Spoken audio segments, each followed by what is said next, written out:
ఓం శుక్లాం భరధరం విష్ణుం శశివర్ణం చతుర్భుజం ప్రసన్నవదనం ధ్యాయేత్ సర్వ విఘ్నోపశాంతయే అని స్వామి నమస్కారం చేసుకుని మనము మన పోతన భాగవతంలో 4వ స్కందంలో ఉన్నాము. మన దక్షుడి యజ్ఞాన్ని చేసుకుంటూ ఉన్నాడు. అందరినీ పిలిచాడు. కూతురు సతీదేవిని, అల్లుడు శివుణ్ణి మాత్రం పిలవలేదు. సతీదేవి ఈ విషయాన్ని తెలుసుకుని అక్కడ తన తండ్రి గొప్పగా ఒక యజ్ఞాన్ని చేస్తున్నాడు అని తెలుసుకుని వెళ్ళాలి అన్న కోరికను తన భర్తతో చెప్తూ ఉన్నది. తండ్రి ఇంటికి, గురువు ఇంటికి పిలిచినా పిలవకపోయినా వెళ్ళొచ్చు అని ఆమె చెప్పింది. అక్కడ మనము ఆపాము. నేను కూడా నీతో పాటు కలిసి చక్కగా అలంకరించుకుని ఆ వేడుకకు వెళ్ళాలి అని కోరుకుంటున్నాను అన్నది. అప్పుడు శివుడేమంటున్నాడంటే, కళ్యాణి, నీ మాట కడునొప్పు, బంధువుల్ పిలవకుండినను సంప్రీతించనుదురు అంటివి, అదియు లెస్స అయినను దేహాభిమాన మదము అమర్షము కడగి ఆరోపిత ఘన కోప దృష్టులు కారేని పోదగును. కాని వినుము, వినుత విద్యా తపోవిత్త వయో రూప కులములు సుజనులకును గుణంబులు, ఇవియే కుజనులయడ దోషహేతుకంబులై వివేకంబు చెరచు, మహాత్ములైన వారి మాహాత్మ్యము ఆత్మ గర్వమున చేసి జడులు పొడగాన జాలరో. జలజనేత్ర, జలజనేత్ర, జలములో జన్మించిన పద్మాల వంటి కన్నులున్నదానా, ఆమె కళ్ళ నిండా నీళ్లతో కళ్ళు పెద్ద పెద్దగా చేసుకుని అడుగుతూ ఉన్నదో ఏమో సతీదేవి. ఆమెను చూస్తూ ఆమెతో ఏం చెప్తున్నాడంటే శివుడు, ఓ కళ్యాణి, ఓ మంగళమూర్తి, నీ మాట కడునొప్పు, చాలా నిజము, నువ్వు చెప్పింది నిజం. బంధువులు పిలవకపోయినా కూడా సంప్రీతిగా వెళ్ళవచ్చు అంటివి, అదియు లెస్స, అది కూడా నిజమే, అది కూడా చాలా గొప్ప మాట. మన బంధువులు పిలవకపోయినా కూడా సంతోషంగా వెళ్ళాలి కదా అని నువ్వు చెప్పిన మాట నిజంగా అవును. మరి అయినను కానీ అందులో ఒక్కటున్నది. మరి ఒకవేళ ఆ బంధువులు ఎవరున్నారో వాళ్ళు దేహాభిమాన మదము అమర్ష వీటితో ఆరోపితమై ఉన్న కోప దృష్టులు కారేని, వాళ్లకు దేహాభిమానాలు లేవు, నేను అన్న గర్వము లేదు, పొగరు లేదు, మదము లేదు, అమర్ష అక్కర్లేని పట్టుదలలు కోపతాపాలు లేవు. ఈ రకంగా ఉంటే ఎవరైనా కోపం లేని వాళ్ళు, సహనం కలిగిన వాళ్ళు, గర్వం లేని వాళ్ళు, దేహాద్యభిమానాలు లేని వాళ్ళు, మంచి వాళ్ళు ఎవరుంటారో అటువంటి బంధువుల ఇంటికి వాళ్ళు పిలవకపోయినా కూడా పోదగును, వెళ్ళవచ్చు. కానీ విను, నీకు ఇంకొక మాట చెప్తాను. ఇప్పుడు ప్రతి వాళ్లలో ఏవో కొన్ని రకాల విభూతులు ఉంటాయి. కొంతమందిలో విద్య ఉంటుంది, కొంతమందిలో తపస్సు ఉంటుంది, కొంతమందిలో విత్తము ధనం ఉంటుంది, కొంతమంది దగ్గర మంచి వయస్సు ఉంటుంది, కొంతమంది దగ్గర మంచి రూపం ఉంటుంది, కొంతమంది మంచి కులంలో ఉంటారు. ఇటువంటివన్నీ మంచి వాళ్లలో ఉన్నాయనుకో, అవన్నీ వాళ్లకు సుగుణాలు అవుతాయి. ఎవరైనా సుజనులు ఉన్నారంటే వాళ్ళ దగ్గర విద్య ఉంటే, చదువు ఉంటే, ఆ చదువు వాళ్లకు బుద్ధి కలిగిస్తుంది, వినయం కలిగిస్తుంది. ఆ చదువు వల్ల వాళ్ళు ఇతరులకు ఏమైనా మంచి చేయడం కోసం ఆలోచిస్తారు. ఎవరి దగ్గరైనా తపస్సు ఉన్నది అంటే దానివల్ల కలిగే మంచిని మంచివాళ్ళు కాబట్టి అందరితో పంచుకుంటారు. మంచి వాళ్ళ దగ్గర విత్తము ధనం ఉన్నది అంటే అందరితో పంచుకుంటారు. నాకు కాబట్టి ఉన్నది అన్న గర్వంతో, పొగరుతో ఉండరు. మంచి వయస్సు ఉన్నది అంటే దృఢంగా ఉన్న సమయంలో వాళ్ళు వాలంటీరింగ్ అవన్నీ చేస్తారు. వాళ్ళు నలుగురితో కూడి పని చేస్తూ ఉంటారు. మంచి రూపం ఉన్నది, మంచి కులంలో పుట్టాము అంటే, మంచి కులంలో పుట్టాము అని జాత్యభిమానము, మంచి రూపం ఉన్నది అని రూపాభిమానము, మంచి వయస్సున్నది అని వయోభిమానము, ధనాభిమానము, తపోభిమానము, విద్యాభిమానము ఇటువంటి అభిమానాలు వాళ్ళకుండవు. ఎందుకు అంటే వాళ్ళు అభిమానాలు లేని వాళ్ళు కదా! దేహాధ్యాభిమానాలు లేని వాళ్ళు కాబట్టి ఇవన్నీ వాళ్ళలో ఉన్నా గూడా అవి వాళ్ళలో సుగుణాలుగానే ఉంటాయి. అయితే కుజనులుంటారు. సుజనులు గాదు. కుజనులు కుత్సిత బుద్ధి కలిగిన జనులెవరుంటారో వాళ్ళలో ఇవన్నీ అభిమానాలుగా తయారవుతాయి. నాకు గాబట్టి ఇంత విద్య ఉన్నది. నీకేముంది? నీకేమీ తెలీదు. నీకు జ్ఞానం లేదు అని మిగిలిన వాళ్ళని తక్కువ చేసి చూడ్డము. నేను కాబట్టి ఇంత గొప్పగా చదువుకున్నానని విద్యా అభిమానంతో ఉండడము. ఆ గర్వంతో, పొగరుతో ఉండడము. నేను గాబట్టి ఇంత గొప్ప తపస్సు చేయగలిగిన వాడిని అనుకుంటూ, నా తపస్సులతో ఇన్ని సిద్ధులని సాధించాననుకుంటూ అందరికీ చెప్పుకుంటూ తిరగడము. నాకు కాబట్టి ఇంత ధనమున్నది, నేను గొప్ప ధనవంతుడిని, నా అంతటి వాడు ఇంకెవ్వరూ లేరు అనుకుంటూ ధనాభిమానంతో ఉండడము. నేను గొప్ప వయస్సులో ఉన్నాననుకుంటూ, నా గొప్ప రూపం ఉన్నదనుకుంటూ, నాది గొప్ప కులం అనుకుంటూ, ఇన్ని రకాలుగా వాళ్ళు అభిమానాలతో ఉంటారు. అదే వాళ్ళలో దోషమవుతుంది ఆ గుణం కాస్త. వాళ్ళలో ఉన్న ఈ విభూతి సుజనులకైతే అది గుణమవుతుంది. దుర్జనులకు అది దోషమవుతుంది. ఇదే విద్య, అదే తపస్సు, అదే ధనం, అవే విషయాలు సుజనులను మంచి వైపుకి తీసుకెళ్తే, అవే విభూతులు దుర్జనులలో, దుర్మార్గుల్లో దోషాలుగా ఉండి వాళ్ళలోని వివేకాన్ని పూర్తిగా నశింపచేస్తాయి, చరిచివేస్తాయి. వీళ్ళేం చేస్తారు పైగా ఎంతో కొంత విద్య, ఎంతో కొంత ధనము, ఎంతో కొంత వయస్సు అట్లాంటివి వాళ్ళలో ఉండేసరికి ఆ రూపము, ఆ వయస్సు, ఆ యవ్వనము, ఆ ధనము, ఆ చదువు అవి చూసుకుని ఇంకా విర్రవీగుతూ ఉంటారు. మహాత్ముల్లోని గొప్పతనాన్ని వీళ్ళు పట్టించుకోలేరు. వాళ్ళ గొప్పతనమే వాళ్ళు చెప్తూ ఉంటారు. వాళ్ళ దగ్గర ఉన్న విభూతులను చూసుకుని గర్వించి, ఇంక వేరే వాళ్ళ దగ్గర ఉన్న గొప్పతనాలను వాళ్ళు పొడగానగా జాలరు. చూడలేరు. వాళ్ళ కళ్ళకు కనపడదు. వాళ్లకు ఈ అభిమానమన్న పొర కమ్మి, ఈ అహంకారం పైకొచ్చి ఉండి, నేను గాబట్టి అన్న పొగరుతో ఇంకెవ్వరిని వాళ్ళు పట్టించుకోరు. వినుము అట్టి కుటిలులగు దుర్జనుల గృహంబులకు బంధు సరడిని పోవంచనదు. వినీతులకు అది కడు అనుచితమైనట్లు ఉండును. అది ఎట్లనినన్. అటువంటి కుటిలాత్మకులు ఉంటారు. కుటిలమైన మనసు కలిగిన వాళ్ళు ఉంటారు కదా, దుర్జనులు, దుర్మార్గులు. వాళ్ళ ఇళ్లకు మన బంధువులు కదా అని పోవంచనదు, వెళ్ళరాదు, మనవాళ్లే కదా మన బంధువులు అని అటువంటి వాళ్ళ దగ్గర ఏ కొంచెమో డబ్బులో, కొంచెం చదువో, కొంచెం పదవి, కొంచెం ఏమైనా స్థితి బాగున్నది అంటే ఇంక నా అంతటి వాడు లేడు అని గర్విస్తున్న వాళ్ళ ఇంటికి నువ్వు పిలవకుండానే వెళ్ళావు అంటే మాత్రము వాళ్ళు చాలా అవమానిస్తారు. నువ్వు తట్టుకోలేవు. వినీతులకు, వినయం కలిగిన వాళ్లకు, తెలివి కలిగిన వాళ్ళ, జ్ఞానం కలిగిన వాళ్లకు అది కడు అనుచితము. ఆ విధంగా దుర్మార్గుల ఇంటికి బంధువులు కదా అని వెళ్ళడము తగిన పని కాదు. అది ఎట్లా? ఎందుకు? మనం బంధువులమే కదా, మనల్ని బానే చూసుకుంటారు కదా అంటే చూడరు. ఎందుకో చెప్తాను విను.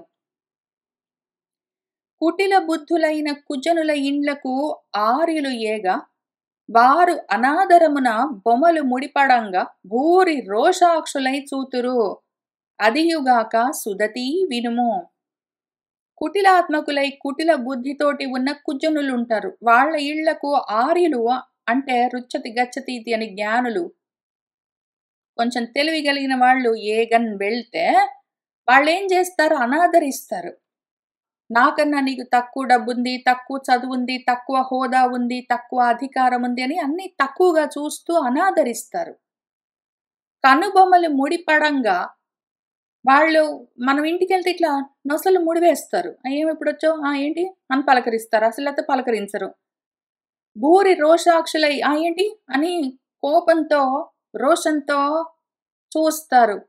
అదియుగాక సుదతి, ఆమె అప్పటికే ఇంతకుముందు ఇక్కడ జలజాక్షి అన్నాడు, జలజనేత్ర అన్నాడు. అంటే కళ్ళ నిండా నీళ్లతో, పద్మాల్లాంటి కళ్ళ నిండా నీళ్లతో ఉన్నదో ఏమో ఆమె. ఇక్కడ సుదతి అంటున్నాడు. చక్కటి పల్వరస కలిగింది అని దానికి జనరల్‌గా అర్థం. ఇక్కడ పళ్ళు పటపటా కొరుకుతూ ఉన్నదో ఏమో ఆమె కోపం వస్తున్నది. ఇంక ఇట్లా కాదు, వద్దు అని చెప్తుంటే, ఆ కింది పెదవి పైన మునిపన్ను బెట్టి కొరుకుతున్నదో, ఏం జేస్తున్నదో ఆమె? కోపం ఆపుకుంటున్నదో, ఏడుపు ఆపుకుంటున్నదో, ఆమె పళ్ళు కనిపిస్తున్నట్టున్నాయి. "ఓ సుదతి" అని పిలుస్తున్నాడు. పిలిచి చెప్తానింక విను నువ్వు.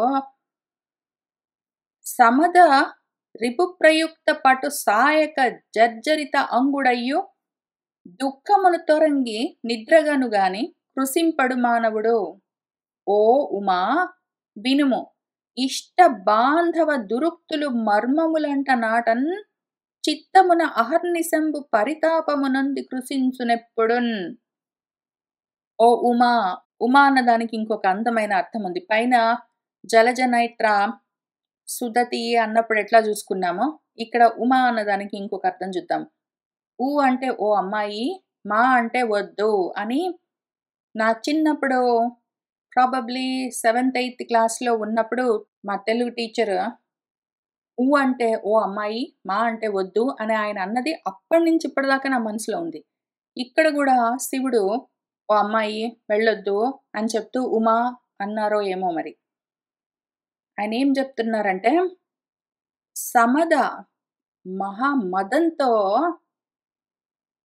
రిపులు, శత్రువులు ప్రయోగించిన పట్టు సాయకములు గట్టిగా, బలంగా ఉన్న బాణాలు ఒకవేళ వచ్చి మనల్ని గుచ్చుకుంటే గూడా, జర్జరిత అంగుడయ్యు శరీరమంతా శిథిలమైపోతుంటే కూడా, బాణాల దెబ్బ తాకిన వాడు కూడా దుఃఖాన్ని తొరంగి వాడితోటి ఆ శత్రువుతో యుద్ధం చేసినంత సేపు చేస్తాడు. వాడు బాణాలేస్తాడు, ఈయన బాణాలేస్తాడు. ఇద్దరికీ గుచ్చుకుంటాయి. తర్వాత ఇంక సాయంత్రం అయిందంటే ఇంటికెళ్ళి దానికేమో ఆ బాణాలు తీసి కట్లు కట్టుకొని ఏమైనా అన్నం తిని, స్నానం చేసి పడుకుంటారు.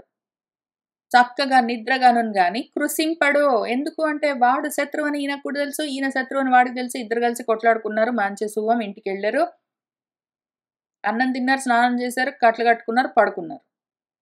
కానీ ఓ ఉమా విను, ఇష్ట బాంధవ దురుక్తులు ఒకవేళ మనము మనవాళ్ళు కదా అని మనకిష్టమైన మన బంధువులు అనుకుని వాళ్ళ ఇంటికెళ్తే, వాళ్ళేమైనా మాటలన్నారంటే మాత్రము అవి మన మర్మస్థానాల్లో అంటే మన హృదయంలో ఒకవేళ అంట నాటుకుంటే, మన హృదయాలను అంటుకునే విధంగా, మన మనసుల్లో నాటుకునే విధంగా వాళ్ళు ఒకవేళ ఏమైనా మాటలన్నారంటే మాత్రము, చిత్తమున అహర్నిశంబు ఇంక పగలు రాత్రి లేకుండా వాడు అదే పనిగా అంత మాట అన్నాడే. మనవాడు అనుకోని వెళ్ళాను నేను. మా నాన్న అనుకోని వెళ్ళాను. మా తమ్ముడు అనుకోని వెళ్ళాను. మా అక్కయ్య అనుకోని వెళ్ళాను. మా మేనమామ గదా అని వెళ్ళాను. మా వాళ్ళనుకుని వెళ్తే నన్నింత మాట అన్నారే అని ఇంక అదే మనసులో తలుచుకుని, తలుచుకుని, తలించుకుని కృశించిపోతారెప్పుడైనా సరే. ఒకవేళ శత్రువులు మనకి అపకారం చేస్తే గూడా శత్రువే గదా! మనకు తెలుసు. మనం ఆల్రెడీ ఎక్స్‌పెక్ట్ జేస్తాం గాబట్టి ప్రాబ్లమ్ ఉండదు. కానీ మన వాళ్ళనుకుని మంచితనానికి పోయి వాళ్ళింటికి వెళ్తే వాళ్ళేమైనా పెద్ద బాణాలవన్నీ వేసి మనల్ని కొట్టవలసిన పని లేదు. మాటలంటే చాలు తట్టుకోలేము మనమింకా. కాబట్టి జాగ్రత్తగా ఉండాలి. విను, లోకోత్కృష్టుడు దక్షునికి తనూభవలలోన కూరిమి సుతవైనను నా సంబంధమున జనకునిచే పూజ బడయజాలవో తరుణి. ఓ తరుణ వయసులో ఉన్నదానా, చిన్నదానివి నువ్వింకా పూర్తిగా ఎదిగి ఎదగని మనసుతో ఉన్నావో, నీకొక మాట చెప్తాను విను. మీ నాన్న దక్షుడు లోకోత్కృష్టుడు. ఇప్పుడాయనకి గొప్ప పదవి కూడా వచ్చింది. ఆయన యొక్క తనూభవలలోన ఆయన బిడ్డలలో నువ్వంటే ఆయనకి చాలా ఎక్కువ ఇష్టమని నువ్వనుకుంటున్నావు. నిజమే. నిజంగా గూడా మీ నాన్నకు నువ్వు కూరిమి సుతవై ఉన్నావు. ఆయనకెంతో ప్రియమైన కూతురువు నిజమే. అయినా గూడా నా సంబంధమున నాతో సంబంధం పెట్టుకున్నందుకు, నా భార్యవై ఉన్నందుకు, నువ్వు జనకునిచే మీ నాన్నతో పూజ పడయజాలవు. ఆయన నిన్ను గౌరవించడు. నువ్వు వెళ్తే మన్నించడు. అది ఎట్లు అతని చేత భవత్ సంబంధమునంజేసి పూజ బడయమికి అతనికి నీకు విరోధంబునకు హేతువు ఎట్టిది అని అంటివేని. అదెట్లా? నాతో సంబంధం ఉన్నందుకు నిన్ను కూడా ఆయన సరిగ్గా చూసుకోడు అంటే ఎందుకట్లా? ఆయన చేత నీతో సంబంధం ఉన్నందుకు నేను పూజ పడయమికి గౌరవింపకుండా పోవడానికి, గౌరవం పొందకుండా ఉండడానికి, ఆదరింపబడకపోవడానికి అతనికి నీకు ఉన్న విరోధమేమి? దానికి కారణమేమి? ఏ కారణానికి ఆయన నన్ను పట్టించుకోడో? నీతో సంబంధం ఉంటే ఆయన నన్ను పట్టించుకోడు అన్నావు గదా! ఎందుకు? నీకు ఆయనకి విరోధం ఎందుకు మొదలు? అని ఒకవేళ అడిగావేమో, నువ్వు అడగలేదు. అయినా గూడా నేనే చెప్తాను. ఇన్నాళ్ళు అడగలేదు నువ్వు. ఇన్నాళ్ళ నుంచి మనం మీ నాన్న వాళ్ళ ఇంటికెళ్ళట్లేదు. మీ నాన్న వాళ్ళు ఇక్కడికి రావట్లేదు. మనకు మాటలు గూడా లేవు. ఎందుకు? ఏం జరిగిందని నువ్వు ఇంతకాలం నన్ను అడగలేదు. అయినా గూడా ఇప్పుడు అవసరం వచ్చింది గాబట్టి నేనే నీకు చెప్తాను పట్టు. నిరహంకార నిరస్త పాప సుజన అనింద్య ఉల్లసత్ కీర్తిన్ కొందరు కామించి అసక్తులై మనములన్ దందహ్యమాన ఇంద్రియాతరులై ఊరక మచ్చరింతురో. మహాత్ముండు ఈశ్వరుండైన ఆ హరితో బద్ధ విరోధమున్ తొడరు దైత్య శ్రేణి చందంబునన్. ఎందుకు మీ నాన్నకు నాకు గొడవ అంటే ఏమీ లేదు. కొంతమంది ఉంటారు. వాళ్ళు పక్కన వాళ్ళని చూస్తుంటారు. పక్కన వాళ్ళు ఎట్లా ఉంటారు? నిరహంకారులై ఉంటారు. అహంకారం ఉండదు. నిరస్త పాపులై ఉంటారు. వాళ్ళలో ఏ కళంకాలు ఉండవు. వాళ్ళలో ఏ పాపాలు, దోషాలు ఉండవు. వాళ్ళలో అహంకారము, మమకారము, రాగము, ద్వేషము, కామము, క్రోధం ఇట్లాంటివి ఉండవు. సుజనుల చేత అనింద్యము. సుజనులు, పుణ్యాత్ములు వీళ్ళను చూసి మెచ్చుకుంటారు. ఉల్లసత్ కీర్తి, గొప్ప సత్కీర్తిని పొంది ఉంటారు. ఇటువంటివన్నీ కొందరిలో ఉంటాయి. వీటిని చూసి ఆ పక్కనున్న వాళ్ళు కొందరు కామిస్తారు. మమ్మల్ని గూడా చూసి, ఆహా! అసలు ఆయనకి అహంకారమే లేదండి. అసలు ఆయన నిజంగా పుణ్యాత్ముడు. ఆయనలో అసలు ఏ పాపము లేదు అని సుజనులు పొగడాలి. అటువంటి కీర్తి నాకు కావాలి అని కోరుకుంటారు పాపం. కానీ వాళ్ళ కోరిక బానే ఉంది గానీ, వాళ్ళ నిండా అహంకారమే ఉంటుంది. నేను అని ఉంటుంది. నా దగ్గర ఇన్ని డబ్బులున్నాయి. నా దగ్గర ఇంత పదవి ఉన్నది. ఇంతమంది నా చుట్టూ ఉంటారు. ఇంత గొప్ప వయసున్నది. ఇంత గొప్ప అందం ఉన్నదని ఏంటో చూసుకుంటూ ఇంత గొప్ప చదువున్నది, డబ్బులున్నాయి, ఉన్నాయని అహంకారంతో ఉంటారు. వాళ్ళకు నిరహంకారం తెలియదు. కానీ మాత్రం నిరహంకారులై, నిరస్త పాపలై ఉన్న వాళ్ళని చూసి మిగిలిన వాళ్ళు మెచ్చుకుంటుంటే, నన్ను గూడా మెచ్చుకోవాలని వీళ్ళేం జేస్తారు? చాలా ప్రయత్నం జేస్తారు. కోరుకొని ఊరుకోరు పాపం. వీళ్ళ దగ్గర డబ్బులో ఏవో ఉంటాయి గదా! వాటిని అందరికీ ఇవ్వడానికి ట్రై చేస్తారు. కానీ ఇస్తూ ఉన్నది అలక్ష్యంతో, నిర్లక్ష్యంగా ఇస్తారు. నీకు లేవు, నా దగ్గర ఉన్నాయి గాబట్టే ఇస్తున్నాను అన్న ఉద్దేశంతోటి అట్లా ఇస్తారు.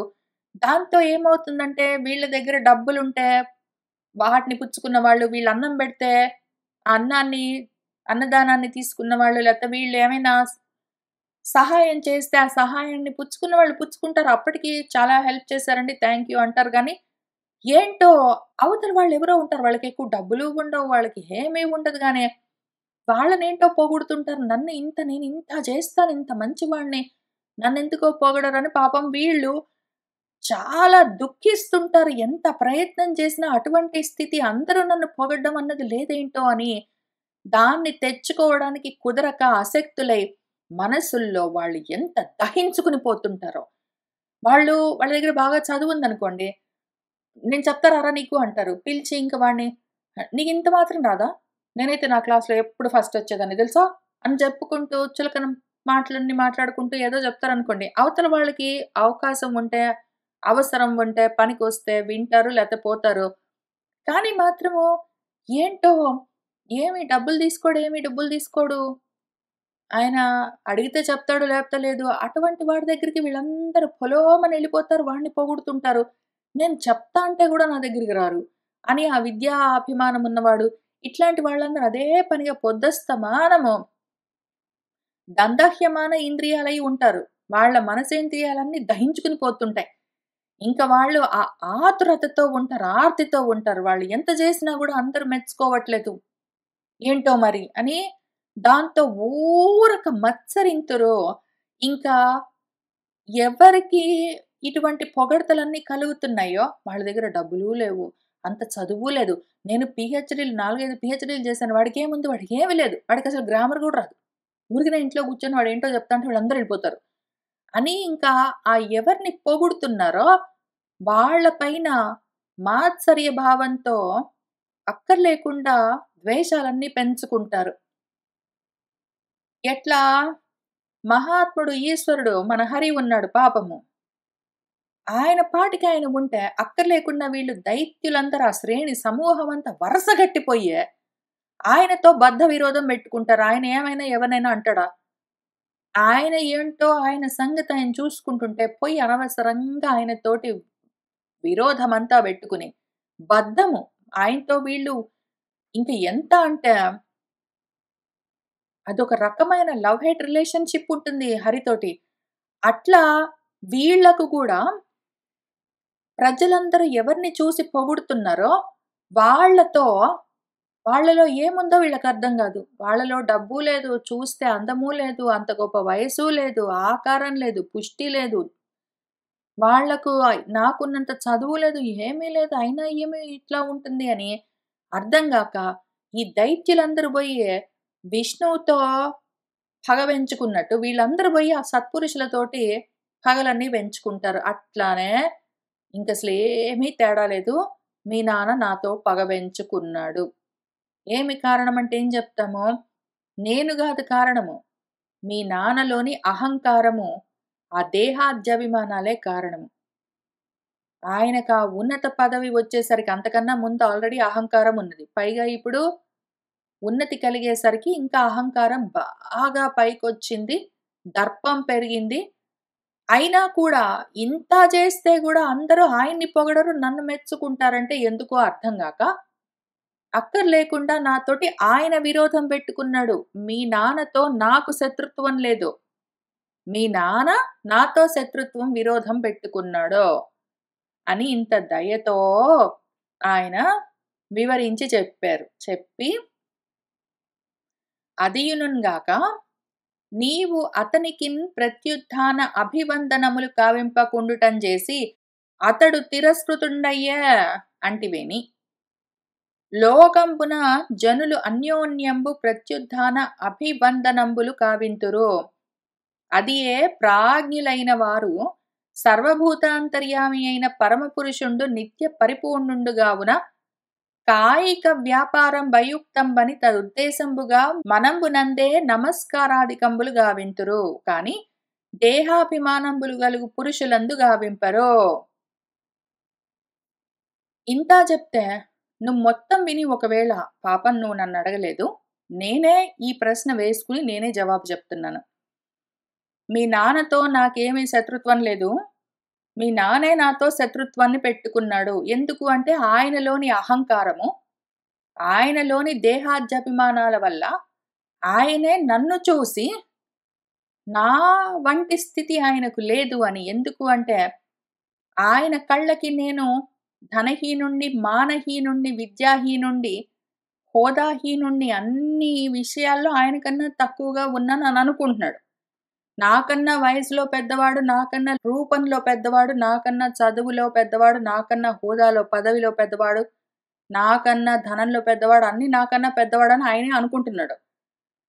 ఇన్ని నాకుండి కూడా ఏమీ లేని ఈ శివుణ్ణి చూసి అందరూ ఎందుకు అట్లా నమస్కారాలన్నీ చేస్తున్నారు అని ఆలోచించుకుని అర్థం గాక, అందుకని ఆయనే నా మీద పగ పెంచుకున్నాడో, అనవసరంగా నాతో ఆయనే విరోధం పెట్టుకున్నాడు అని నేను చెప్తే నువ్వు విని అంతా బానే ఉంది గాని, నువ్వు ఆయనొచ్చినప్పుడు అదేదో సత్రానికొస్తే నువ్వు లేవచ్చు గదా!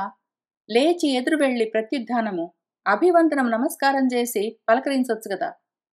ఉంటే ఉన్నదయ్యా ఆయనకి. నీకన్నా ఎక్కువ ధనమో, పదవో, వయసో, రూపమో ఏదో ఒకటి ఉన్నదో, లేదో ఏదో ఒకటి.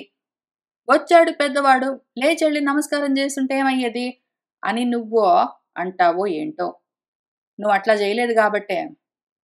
లేచి నిలబడి ఎదురు వెళ్ళి నమస్కారం చేసి బాగున్నావా అని అడగలేదు కాబట్టే, అతడు తిరస్కృతుడయ్యన ఆయన్ని తిరస్కరించావు, నువ్వు ఆయన్ని పట్టించుకోలేదని ఆయన చిన్నబుచ్చుకున్నాడో అని నువ్వు ఒకవేళ అంటావో ఏమో. నువ్వు అంత మాత్రం చేసుంటే అక్కడికక్కడికి అయిపోయేది కదా. ఇప్పుడేం పోయింది నీకు? నీకన్నీ సమమే గదా! నీకు తనా లేదు, పరా లేదు. నీకు పెద్ద లేదు, చిన్న లేదు. నీకంతా ఒకటే గదా! నువ్వు వెళ్ళిపోయి నమస్కారం చేసుంటే ఏం పోయేది నీకు?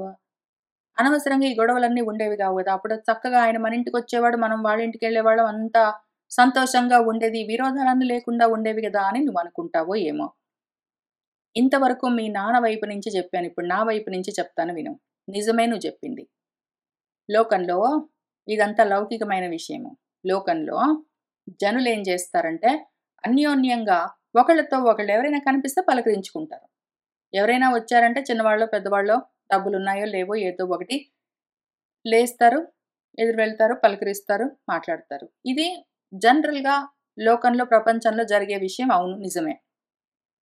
అయితే లోకం గాదు, ప్రాజ్ఞులెవరున్నారో, ప్రజ్ఞ కలిగిన వాళ్ళు, పరబ్రహ్మం గురించి తెలిసిన వాళ్ళెవరుంటారో వాళ్ళు బయట లోకంలో వ్యవహారాలనెందుకు పాటిస్తారు?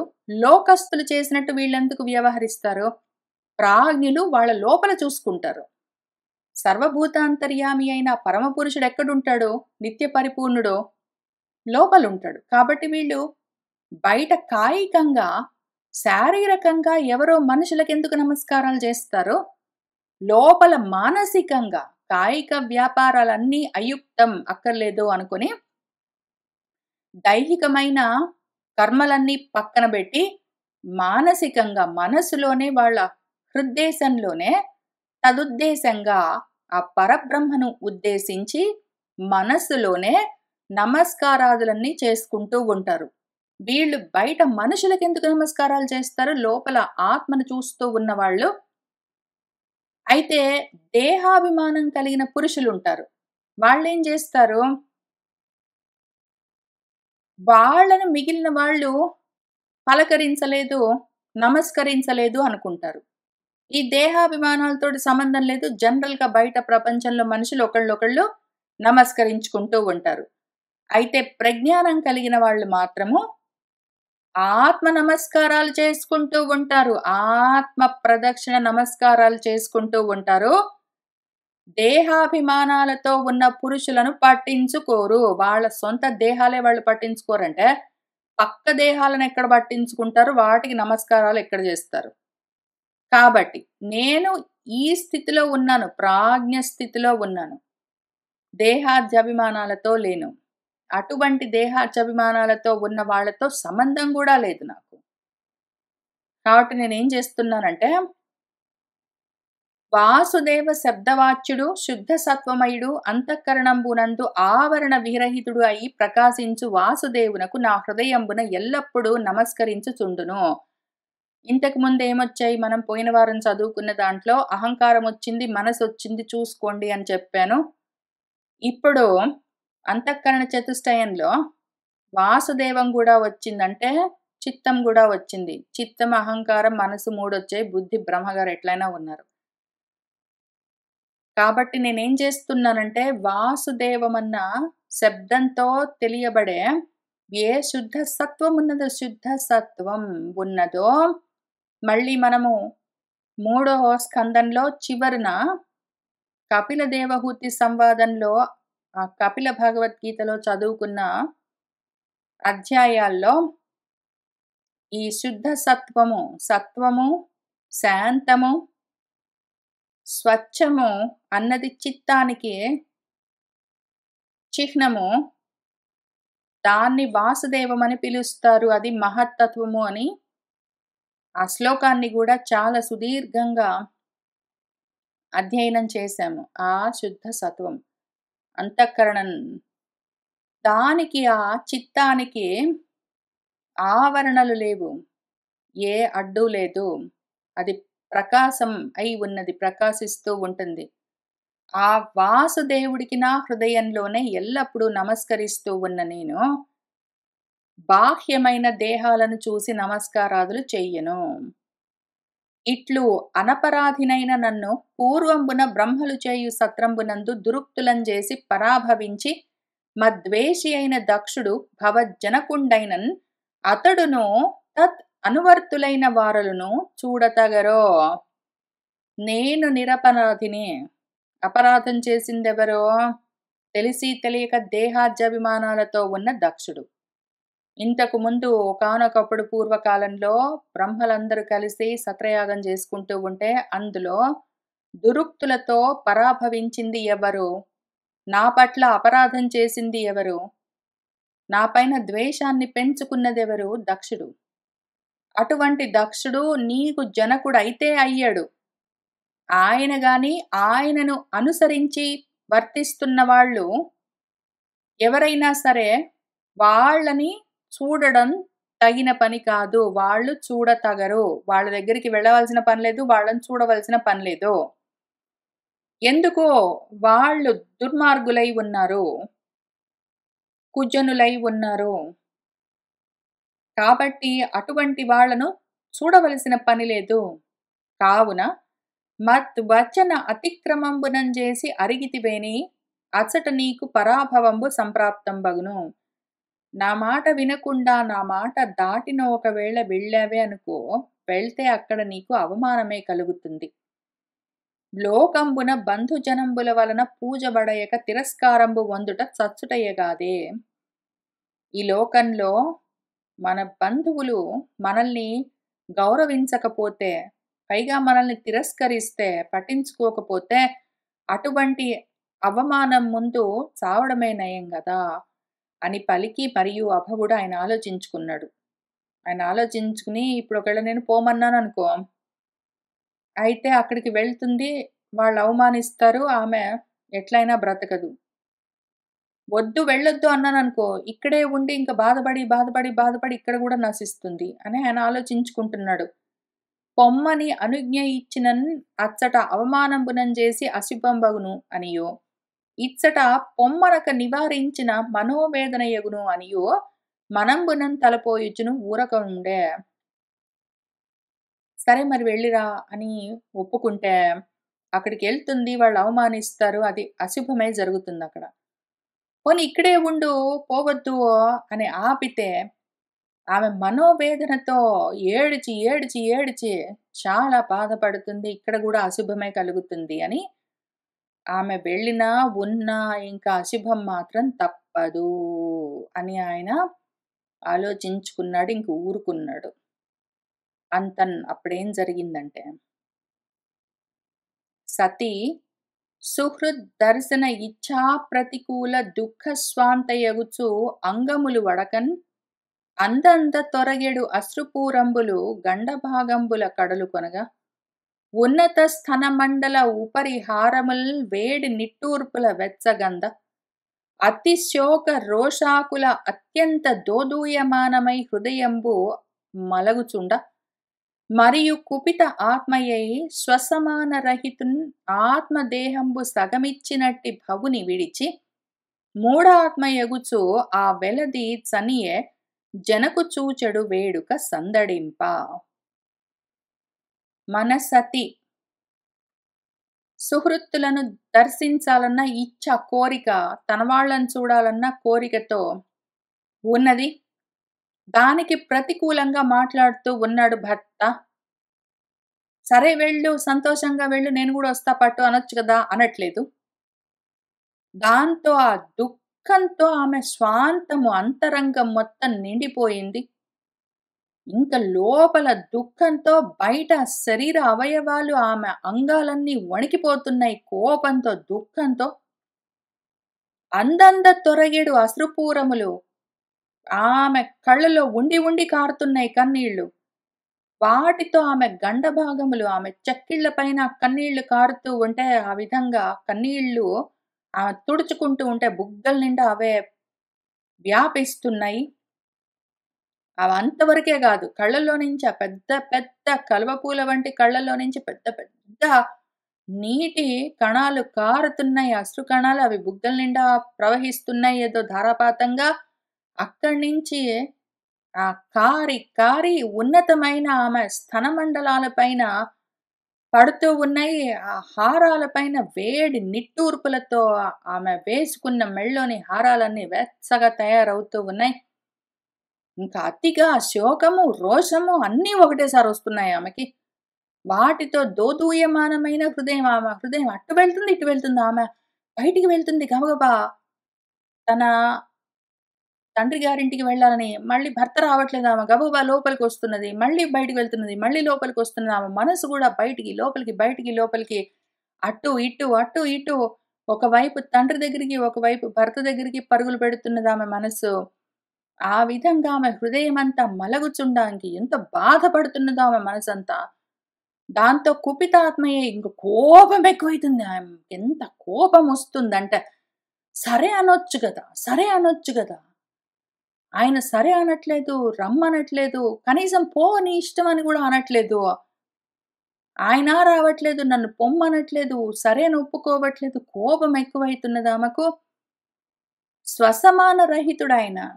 ఆయనకు సమానమైన వాడు లేడు. ఆయన సాటి ఇంకెవరూ లేరు. ఆయనేం జేశాడు? అటువంటి వాడు ఆయన దేహంలో సగభాగాన్నిచ్చాడాయన. అటువంటి భవుణ్ణి వదిలిపెట్టేసిందామె. అటువంటి భవుణ్ణి వదిలిపెట్టేసింది. మూఢాత్మ ఎగుచు బుద్ధి మందగించి ఆ వెలది ఆమె జనకు చూసెడు వేడుక సందడింప తండ్రిని చూడాలన్న ఆ కోరిక ఎక్కువైపోయేసరికి ఇంక చని ఎళ్ళిపోయిందామె. ఇంక ఆగలేదు. ఇట్లు అతి శీఘ్ర గమనంగా గబగబా, గబగబా, గబగబా వెళ్ళిపోతున్నదామె.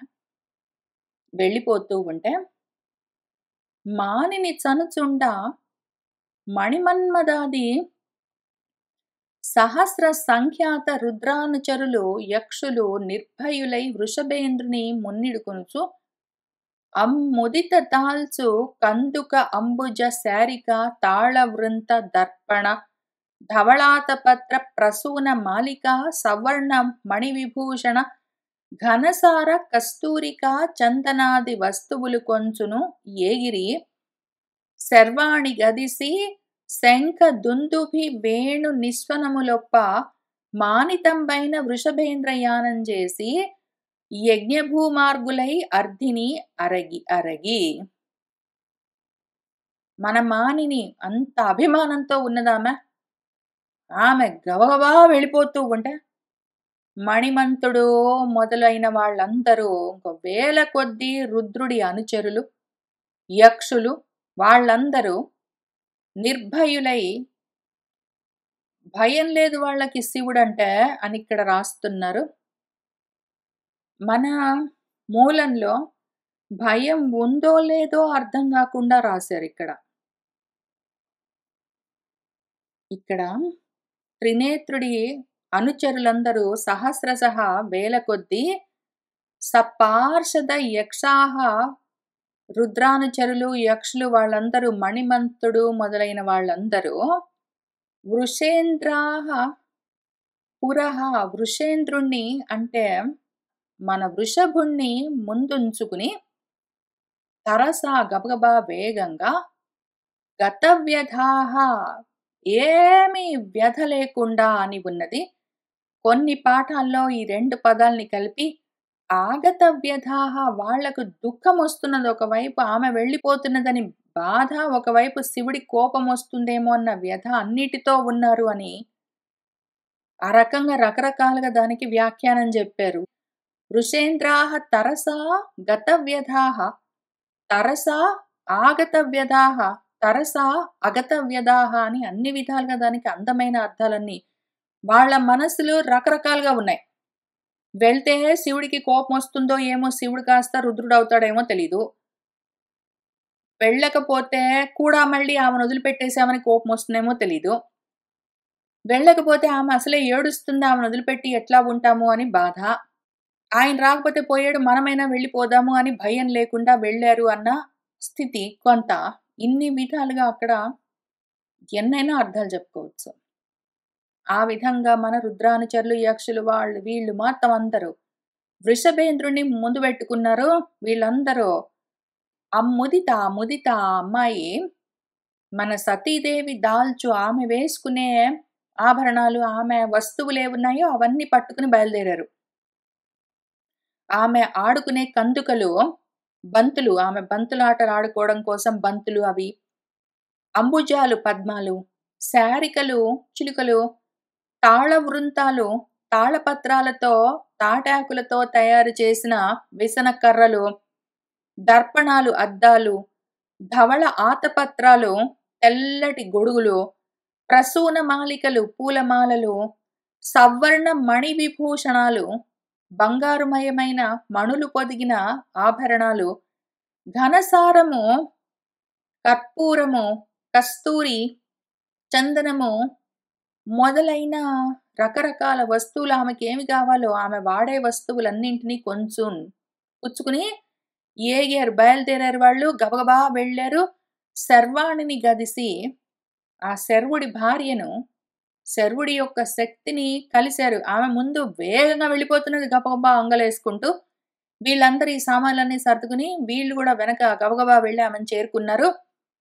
శంఖాలు, దుందుబులు, వేణువులు అవన్నీ మ్రోగిస్తూ ఆ గొప్ప వృషభేంద్ర యానం పైన, వృషభ వాహనం పైన ఆమెను కూర్చుండబెట్టి యజ్ఞభూమార్గముల పైన అరిగి అరిగి యజ్ఞ భాగాల్లో నుంచి, యజ్ఞ భూముల్లో నుంచి వెళ్తూ ఉన్నారు. ముందు వాళ్ళు ఏమి చూశాను, వెళ్ళి వాళ్ళెదురుగా మనమున మోదమందుచును ఉమా తరుణీమణిగాంచె దారు మృత్ కనక కుశ అజిన ఆయస నికాయ వినిర్మిత పాత్ర సీమము అనుపమ వేదఘోష సుమహత్ పశుబంధన కర్మభూమమున్ ముని విబుధాభిరామము సముజ్వల హోమము యాగధామము. మనసులో మహాసంతోషంగా మోదంతో ఆ ఉమాతరుణీమణి ఏమి చూసింది, వెళ్తూ ఉంటే ఆ యజ్ఞ వాటికి దగ్గరికి వెళ్ళేసరికి అక్కడ చాలా వస్తువులు యజ్ఞం కోసం తయారు చేసినవి ఉన్నాయి. వేటితో తయారు చేశారు? దారువుతో, చెక్కతో, మృత్తు మట్టితో, కనకం బంగారంతో, కుశలతో, దర్భలతో, అజినము చర్మాలతో, జింక చర్మాతులు వాటితో, ఆయసము ఐరన్ అంటాము, ఇనుము వాటితో తయారు చేసిన పాత్రలతో కూడి ఉన్నది ఆ ప్రదేశం అంతా. అనుపమమైన సాటి లేని వేదఘోషలన్నీ అక్కడ గొప్పగా వినిపిస్తూ ఉన్నాయి. సుమహత్కరమైన పశువులను బంధించే కర్మభూమి అక్కడంతా ఉన్నది. మునులు విభూతులు వాళ్ళందరూ అక్కడ విశ్రాంతి తీసుకుంటూ ఉన్నారు. సముజ్వలమైన హోమాలన్నీ జరుగుతూ ఉన్నాయి. అటువంటి యాగధామానికి, యాగం జరుగుతూ ఉన్న ప్రదేశానికి వెళ్ళిందామె.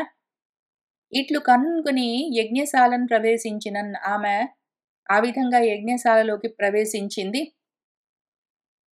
చనుదెంచిన మగువను జననియు సోదరులు తక్క సభంగల జనులు ఎల్లను దక్షువలని భయమున అనయమును అప్పుడు ఆదరింపరైరి మహాత్మా.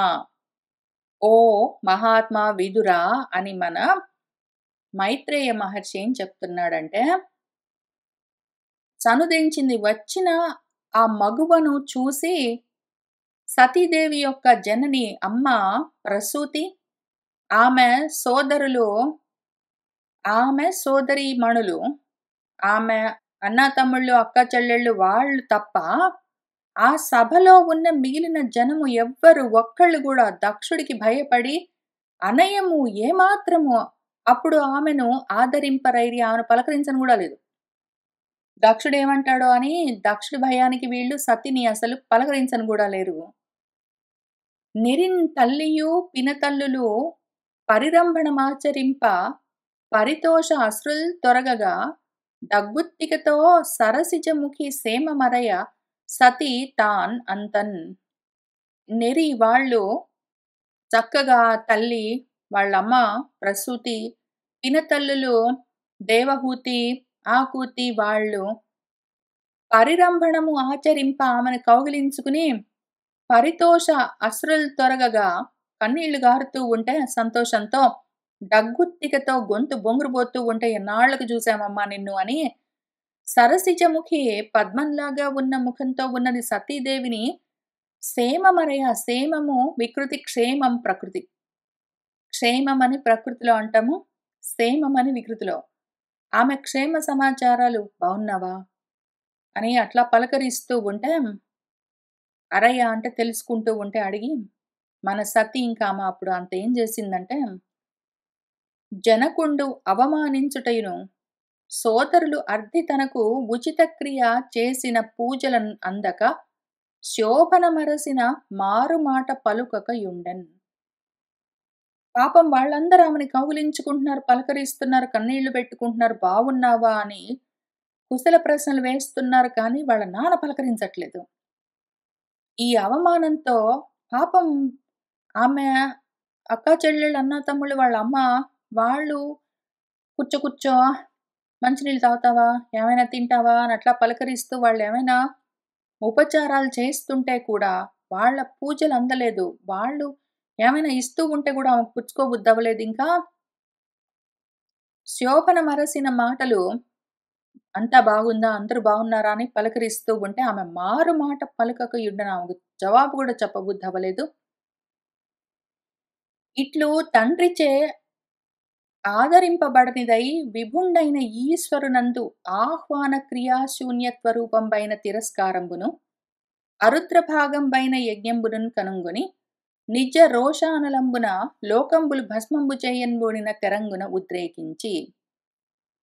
ఈ రకంగా తండ్రి అనాదరించేసరికి తన భర్త ఆ ఈశ్వరుడు ఆయనను పిలవను కూడా పిలవలేదు. ఈ విధంగా ఆయనను తిరస్కరించడము, పైగా అరుద్రయాగాలు, అరుద్ర భాగమైన యాగాలు, నిరీశ్వర యాగాలన్నీ చేసుకుంటూ ఉంటే చూసి రోషంతో ఈ లోకాలన్నింటినీ భస్మం చేయడానికి బయలుదేరుతున్నట్టు ఉద్రేకంతో బయలుదేరారు రుద్ర అనుచరులు. రుద్రద్వేషియు క్రతు కర్మాభ్యాత గర్విష్ఠుడు అగు దక్షుని వధింతుము అనుచు లేచిన భూతగణంబుల నివారించి. ఈ రుద్రుని ద్వేషించేవాడు క్రతువులు కర్మలు చేసుకుంటూ వాటికే ఇంత గర్వంతో ఉన్నవాడు, కర్మిష్ఠుడు, ఇంత గర్విష్ఠుడు ఈ దక్షుడు, ఈయనను వధిస్తామనుకుంటూ భూతగణాలన్నీ లేచే కోపంతో వాళ్ళని ఆపి రోష వ్యక్త భాషణంబుల ఇట్లని ఆమెకు కూడా మహాకోపం వచ్చింది. వాళ్ళని ఆపింది. ఆపి ఆమె వాళ్ళ నాన్నతో ఏమంటున్నదంటే, లోకంబున శరీరధారులైన జీవులకు ప్రియాత్మకుండైన ఈశ్వరునకు ప్రియాప్రియులను అధికులును లేరో. లోకంలో శరీరాన్ని ధరించిన వాళ్ళు, దేహాభిమానం కలిగిన జీవులకు అందరికీ ప్రియ ఆత్మ అయి ఉన్నవాడు ఆ ఈశ్వరుడు. జీవులకు ప్రియమై ఉన్నాడు ఈశ్వరుడు. ఈశ్వరుడికి ప్రియుడు లేడు, అప్రియుడు లేడు, అధికులు లేరు, సమానులు లేరు. అటువంటి సకల కారణుడు నిర్మత్సరుడు అయిన రుద్రునందు నీవు తప్ప ఎవ్వడు ప్రతికూలంబాచరించునో. అటువంటి అన్నింటికీ కారణమైన వాడు, మూలకారణుడు, కారణకారణుడు, నిర్మత్సరుడు, ఎవ్వరితో మాత్సర్యభావం లేని రుద్రుడు పట్ల నీకు తప్ప ఇంకెవరికైనా ఈ విరోధం ఉంటుందా? అదీనుగాక మిముబోటి వారలు పరుల వలని గుణంబులందు దుర్గుణంబులన ఆపాదింతురు. మరియున్ కొందరు మధ్యస్థులైన వారలు పరుల దుర్గుణంబుల యందు దోషంబులను ఆపాదింపరు. కొందరు సాధువర్తనంబులు గలవారలు పరుల దోషంబులైన గుణంబులుగా అనుగ్రహింతురు. మరియు కొందరు ఉత్తమోత్తములు పరుల యందు దోషంబులను ఆపాదింపక తుచ్చ గుణంబుల కలిగినను సద్గుణంబులుగా గైకొందురో అని 4 రకాల మనుషుల గురించి చెప్తూ ఉన్నదామె. అధములు, మధ్యములు, ఉత్తములు, ఉత్తమోత్తములు అని 4 రకాల మనుషులు. అందులో మిమ్ముబోటి వారలు అంటే నీలాంటి వాళ్ళు, అధములు అని అర్థం. నీలాంటి అధములు, ఆమె మాట అనలేదు, నీలాంటి వాళ్ళు అన్నది. అని తర్వాత మధ్యములు, ఉత్తములు, ఉత్తమోత్తములు అన్నది కాబట్టి ఇంకా నీలాంటి వాళ్ళు అంటే అధములు అని అర్థం. నీలాంటి అధములు పరులలో గుణాలు ఏమైనా ఉంటే వాటికి దుర్గుణాలని ఆపాదిస్తారు, గుణంలో దోషం చూస్తారు. నీలాంటి అధములు ఏం చేస్తారు, ఇతరులలో గుణాలుంటే ఆ గుణాలలో దోషాన్ని చూస్తారు. ఎవరిలో అయినా ఏదైనా మంచితనం ఉంటే వాడంతే నీకేం తెలుసు వాడి సంగతి అని అందులో ఏదైనా ఒక లోపము చూపించడానికి ప్రయత్నం చేస్తారు. ఎవరైనా పాపము నిజంగా గూడా పెద్ద మనసుతో అన్నదానాలన్నీ చేస్తూ ఉంటే, "ఆ! ఎన్ని పాపాలు చేశాడో అవన్నీ పోగొట్టుకోవడానికి చేస్తున్నాడు. వాడి దగ్గర చాలా డబ్బులున్నాయి కాబట్టి చేస్తున్నాడు" అని మంచిని మంచి అని ఒప్పుకోవడానికి వాడికి ఆ అధముడికి నోరు రాదు. అందులో ఏదో ఒక చెడే చూస్తూ ఉంటాడు. అటువంటి వాళ్ళని అసూయాపరులు అని పిలుస్తారు. అటువంటి వాళ్ళుంటారు. రెండో రకం వాళ్ళుంటారు కొందరు. మధ్యములు వీళ్ళు. పరులలో దుర్గుణాలేమైనా ఉంటే అవి దోషాలు అని అనరు. ఊరుకుంటారంతే. ఇతరులలో ఏమైనా దుర్గుణాలుంటే అదిగో వాళ్ళలో ఈ దోషమున్నది అని వాళ్ళేమనరు. ఊరుకుంటారు. ఈ అసూయపరుల కన్నా కొంచెం నయము. మూడో రకం వాళ్ళుంటారు. ఉత్తములు. వీళ్ళు పరుల దోషాల్లో కూడా గుణాలను చూస్తుంటారు అని చెప్పారిక్కడ. మరియు కొంతమంది ఉత్తమోత్తములుంటారు. వాళ్ళు పరులలో దోషాలను ఆపాదింపక తుచ్చ గుణాలను కూడా సద్గుణాలుగా గ్రహిస్తారన్నారు. దీనికి ఎక్కువ తేడా లేదు. దీనికి ఎక్కువగా తేడా లేదు. ఉత్తములేమో పరులలోని దోషాలను గుణాలుగా చూస్తారు అన్నారు. ఉత్తమోత్తములు పరులలోని దోషాలను గుణాలుగా చూస్తారు అన్నారు. ఎక్కువగా తేడా లేదు గాబట్టి, దీన్ని ఇంకా కొంచెం వేరుగా చూడాలనుకుంటే మనము, ఉత్తములేం చేస్తారంటే, దోషాలను పట్టించుకోరు. గుణాలను మాత్రం గ్రహిస్తారు. ఉత్తమోత్తములు దోషాలను కూడా గుణాలుగా చూస్తారు. మన అధములేం చేస్తారు, గుణాలలో దోషాలు జూస్తారు. మన ఉత్తమోత్తములు దోషాలను కూడా గుణాలుగానే చూస్తారు. ఇంకా ఈ 2 ఎక్స్‌ట్రీమ్స్‌కి మధ్యలో ఈ మధ్యములు, ఉత్తములు ఉంటారని మనము చూసుకోవచ్చు. అయితే మూలంలో ఈ 2 ఎక్స్‌ట్రీమ్స్ గురించే చెప్పారు. అధములు, ఉత్తములు ఇద్దరి గురించే జెప్పారు. ఉత్తములంటే ఇక్కడ ఉత్తమోత్తములనేది జెప్తున్నారో, ఆ 2 రకాల గురించే మనకు మూలంలో చెప్పారు. మిగిలిన 2 మన పోతన గారు ఇంకెక్కడైనా చూసి రాసిండొచ్చు. లేదా ఆయన సొంతంగా రాసిండొచ్చు. ఇక్కడ మన మూలంలో 4 అధ్యాయంలో 12 శ్లోకంలో భవాదృశాః నీ వంటి వాళ్ళు కేచిత్ కొందరు పరేషాం గుణేషు పరుల యొక్క గుణాల్లో దోషాలను చూస్తుంటారు. గుణాన్ గుణాలను మాత్రం నా గృహ్ణంతి పట్టుకోరు. పరులలో దోషాలనే చూస్తారు. వాళ్ళలో ఇతరులలో ఏదైనా మంచి ఉంటే మాత్రం చూడరు. అయితే మహత్తములుంటారు. ఉత్తమోత్తములని చెప్పారు గదా! ఆ ఉత్తమోత్తములు ఎట్లా ఉంటారు అంటే, ఫల్గూన్ గుణాంశ్చ ఏ కొంచెము గుణాలున్నా గూడా వాళ్ళు బహుళీకరించి ఇంకా ఎక్కువగా చూసుకుంటారు. దుర్గుణాలుంటే పట్టించుకోరు. ఏ కొంచెము గుణమున్నా సరే, వాళ్ళు గొప్పగా చెప్పుకుంటూ ఉంటారు అని, ఈ భవాదృశాః మహత్తమాః అని రెండే చెప్పింది మన సతీదేవి మూలంలో. ఇక్కడ మన పోతన గారు ఇంకా 2 గూడా చెప్పారు. చాలా బాగున్నాయి. అన్నీ తీసుకుందాము. అట్టి మహాత్ముల యందు నీవు పాప బుద్ధి కల్పించితివి. అటువంటి మహాత్ముల్ని చూసి నువ్వు అనవసరంగా నీ బుద్ధిని పాడు చేసుకున్నావు. ఆయన పట్ల నువ్వు దోష బుద్ధిని, దుర్బుద్ధిని పెంచుకున్నావు. బద్ధవైరాన్ని పెంచుకున్నావు అని వెండియును ఇట్లను. ఇంకా ఏమనిందంటే, మహాత్ములగు వారల పాదధూళిచే నిరస్త ప్రభావులై జడ స్వభావంబు గల దేహంబున్ ఆత్మయని పల్కు కుజనులగు వారు మహాత్ముల నిందించుట ఆశ్చర్యంబు గాదు. అది ఏ వారికి ఉచితంబగునో అని వెండియును ఇట్లనియే. మహాత్ముల యొక్క పాద ధూళితో వీళ్ళ ప్రభావాలన్నీ నశించిపోతాయి. మహాత్ములు ఏంటో పెద్ద ప్రయత్నం కూడా చేయక్కర్లేదు. వాళ్ళ పాద రజంజాలు వీళ్ళలోని ప్రభావం అంతా తొలగిపోవడానికి.